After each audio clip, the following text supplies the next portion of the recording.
En fait, il faut se dire que tout est possible, mais c'est vrai que la femme, on a tendance, c'est vrai, à se mettre un peu en retrait. Alors moi, j'ai passé le concours en 2007. Donc en 2007, c'est vrai que j'étais un petit peu jeune et pas du tout connue dans le milieu des crémiers fromagers détaillants. Donc j'étais la petite nouvelle, la petite jeune qui arrivait. Donc l'épreuve s'est plutôt bien passée parce que je l'ai eue, donc c'est plutôt positif. Mais n'empêche que c'est quand même beaucoup de travail, un investissement énorme. Et puis, mais je pense que si on est passionné, on peut y arriver. Après, c'est vrai que ça a été un concours qui a été vraiment dur parce que dans le sens où j'étais seule.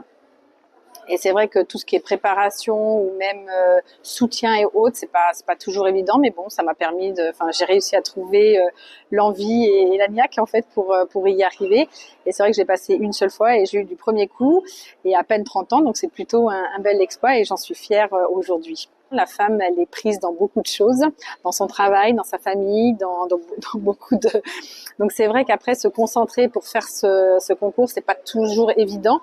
Et puis c'est vrai que la femme parfois elle se met quand même assez en retrait, même si nous on le voit dans les crémiers fromagers, on a de plus en plus de jeunes femmes qui veulent se présenter et on est là aussi pour les encourager parce qu'en fait même si on est jeune ou même si on n'a pas trop forcément les moyens, on peut aussi y arriver. Il faut bosser, il faut être passionné et il faut se dire que tout est possible.